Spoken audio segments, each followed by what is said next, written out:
other interesting political news, you have New York City, Mr. Adams, becoming more and more of a hypocrite. Now, he's been there since, well, shoot, how long has Sand been around? Like, for, I don't know, I believe a couple years now.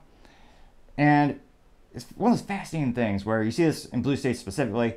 They very much embrace breaking the law. Well, when it comes to laws they don't like, they're very good at it. They love people breaking the law when it comes to immigration. Now, my family came here from Cuba, and interestingly enough, we came here the proper legal way to respect the country. And also, yeah, we actually came out on a plane.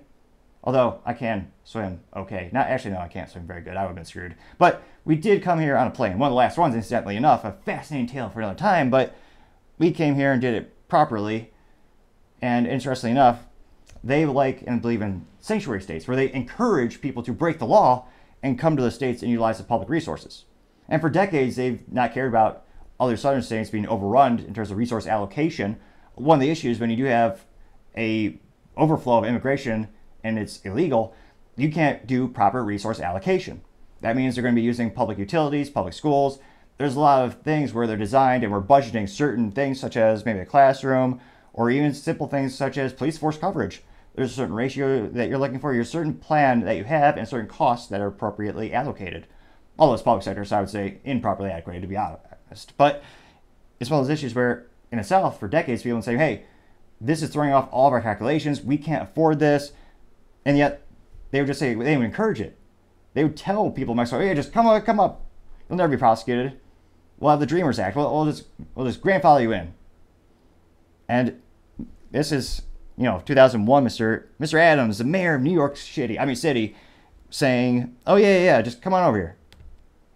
You think about it, the days I spent with our essential employees, a substantial number of them were undocumented. They were... Again, you're employing someone who's illegally here. I thought that was breaking the law. But again, some laws are only... Actually, it seems like more and more laws are just applied based on your political affiliations, disgustingly enough. Delivering our Uber Eats.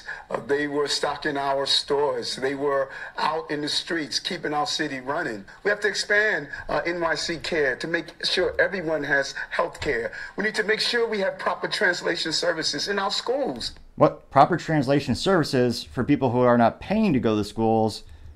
What? That is... So that's Mr. Adams in 2001.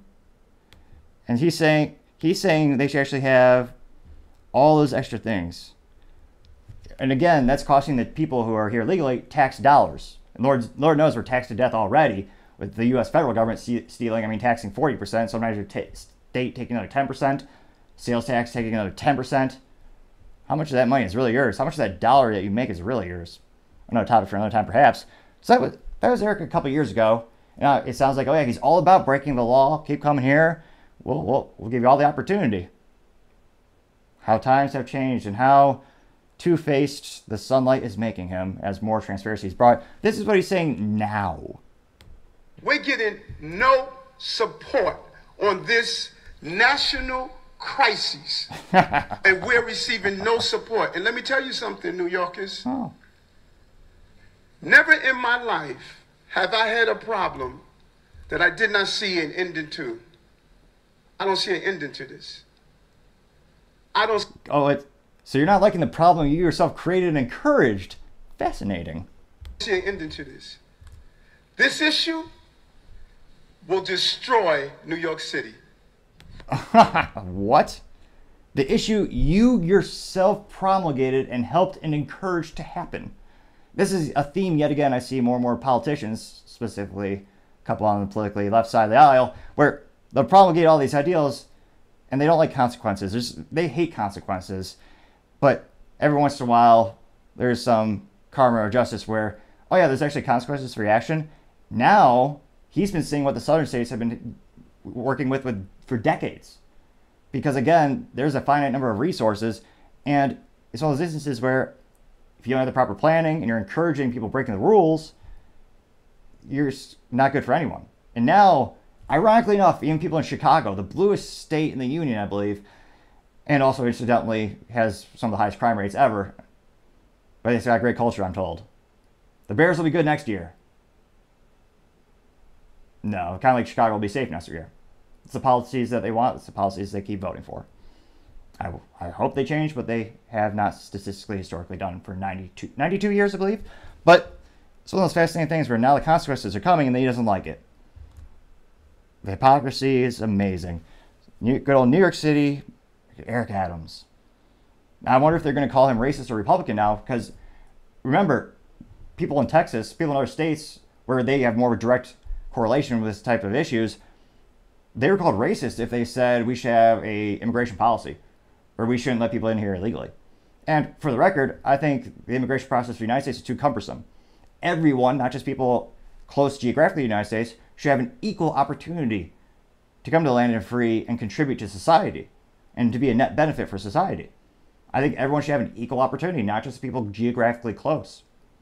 But that's just my 3 cents. It used to be 2 cents, but 40-year hyperinflation, I gotta make it 3. It should be 4, but I'm a generous man, it's 3. But it is still free to click that subscribe button, and it does help out the channel.